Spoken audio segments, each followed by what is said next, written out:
آخری مہینہ ہے اور سال کا آخری مہینہ یہ بھی قربانی سے ہی یاد کیا جاتا ہے، اور اسلامی سال کا پہلا مہینہ محرم الحرام یہ بھی قربانی سے ہی یاد کیا جاتا ہے۔ تو ماہ ذوالحجہ الحرام اپنی منزل کی جانب رواں دواں ہے، جس کی آج 4 تاریخ ہو چکی ہے، اور اس ماہ مبارک میں اہل اسلام اللہ تعالیٰ کے حکم اور اس کے حبیب صلی اللہ علیہ وسلم کے حکم اور عمل کے مطابق اپنے جانوروں کو راہ خدا میں ذبح کرتے ہیں۔ یہ قربانی یہ ایک قدیم عبادت ہے۔ جب سے اللہ تعالیٰ نے انسان کو پیدا کر کے اس دنیا میں بھیجا ہے، تب سے یہ قربانی کا سلسلہ چلتا ہوا آ رہا ہے۔ ہر دور، ہر زمانہ، ہر نبی مرسل کی امت میں قربانی کا حکم رہا ہے۔ حضرت آدم علیہ نبینا علیہ السلام کے دور سے لے کر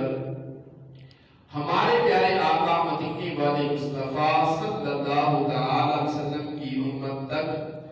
قربانی کا حکم جاری و ساری رہا ہے۔ ہر دور اور ہر امت اور ہر نبی کی شریعت میں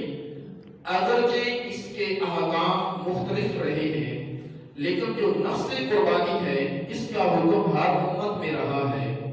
حضرت آدم علیہ نبینا علیہ السلام کے بیٹوں کی قربانی جس کا تذکرہ قرآن پاک میں ملتا ہے، اسی طرح حضرت نوح علیہ نبینا علیہ السلام کی سیرت طیبہ میں ملتا ہے کہ آپ نے تو ایک مذبح خانہ بنا کر رکھا ہوا تھا،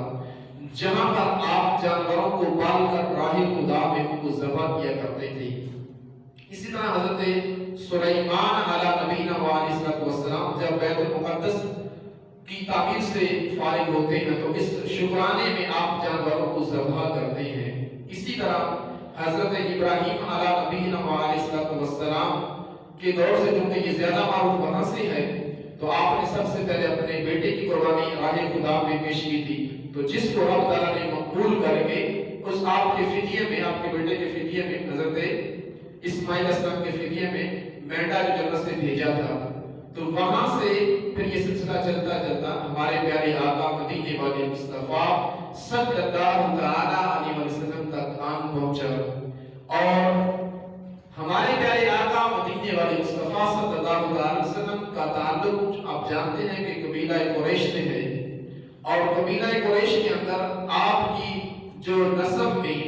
جو اوپر جتنے بھی بزرگ گزرے ہیں ان کے اندر بھی قربانی کا رواج رہا ہے۔ چنانچہ منقول ہے کہ آپ کے نسب میں جو آپ کے 28ویں دادا حضرت قیصر رضی اللہ تعالیٰ عنہ، آپ نے راہ خدا میں اس قدر قربانیاں کی تھی کہ آپ نے ایک بار اتنے جانور ذبح کیے تھے کہ غیب سے آواز آئی تھی، حسبک اللہ یا قیصر، کہ اللہ تعالیٰ آپ کو کافی ہے اے قیصر، آپ کی قربانی کو قبول ہوئی، لہذا آپ بس کر دیں۔ یعنی اس قدر اپنے جانوروں کو راہ خدا میں انہوں نے ذبح کیا، ان کو قربان کیا، تو ان کی قربانی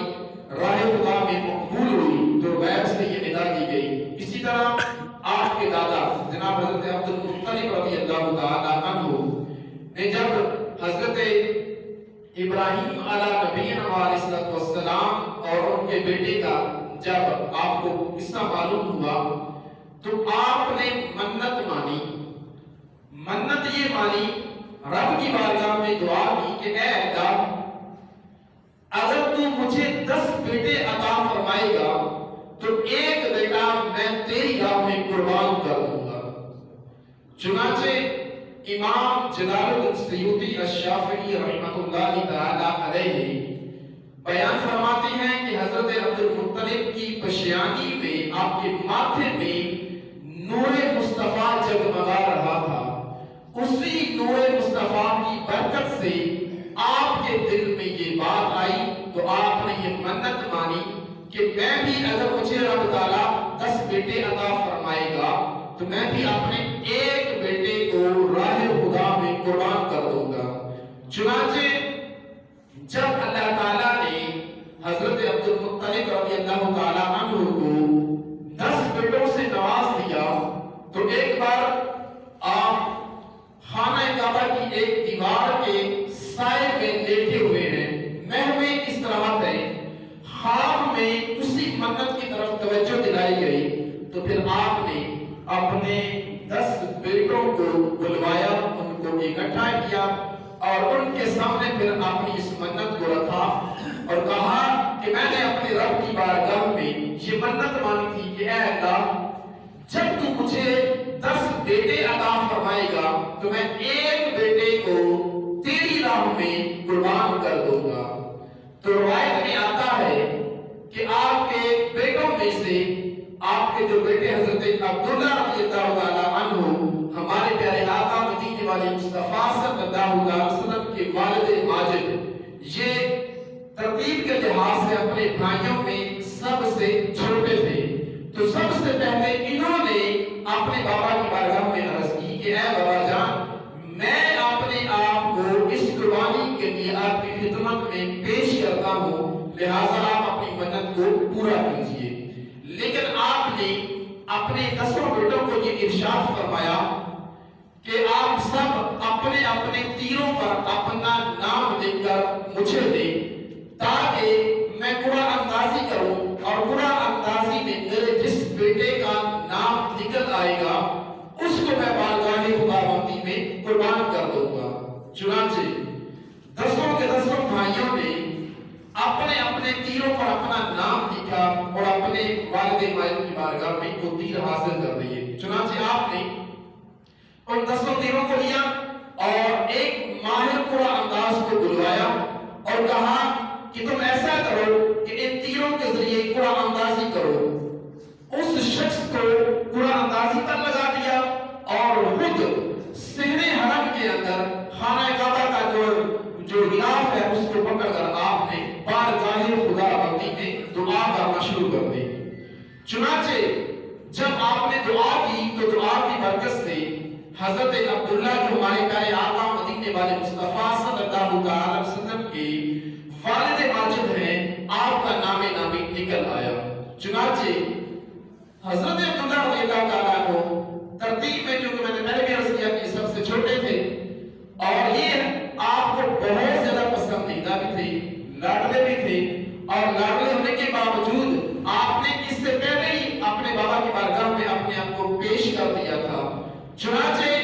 آپ نے اللہ کے حکم سے پھر وہ چھری لی اور ایک ہاتھ میں اپنے بیٹے کو لیا۔ چنانچہ جب ذبح کرنے لگے تو قبیلہ قریش کے جو بڑے بڑے سردار تھے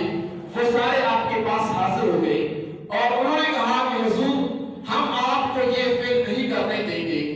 تو انہوں نے کہا کہ آپ ایسا کر لیں کہ آپ اپنے اس بیٹے کے فدیے میں آپ جانور جو ہم کو ذبح کر دیں، تو آپ نہ مانیں تو جو کہ آپ نے کہا تھا کہ میں نے منت مانی تھی کہ اگر مجھے میرا رب 10 بیٹے عطا فرمائے گا تو میں اپنا ایک بیٹا جو ہے وہ راہ خدا میں قربان کروں گا، تو لہذا میری منت تب ہی پوری ہو سکتی ہے جب میں راہ خدا میں اپنے بیٹے کو ذبح کروں۔ تو جب یہ بحث و تکرار کچھ زیادہ بڑھی تو پھر اس بات پر اتفاق ہو گیا کہ اس زمانے میں اس دور کے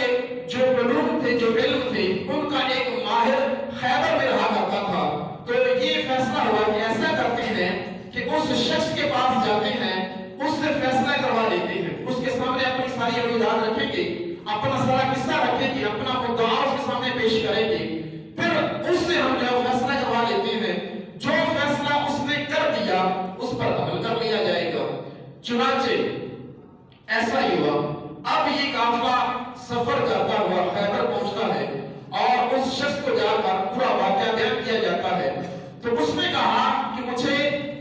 ایک دن کی مہلت دیجیے، ایک دن کے بعد میں تمہیں اس کا فیصلہ سناؤں گا۔ چنانچہ اس نے اپنی کتابوں میں جو اس کا علم تھا اس نے سارا دیکھا اور اگلے دن اس نے یہ کہا کہ آپ ایسا کریں کہ واپس مکہ چلے جائیں اور مکہ میں جا کر آپ ایسا کریں کہ قرآن اندازی کریں، اور قرآن اندازی میں جب جب حضرت عبداللہ کا نام آئے تو آپ نے 10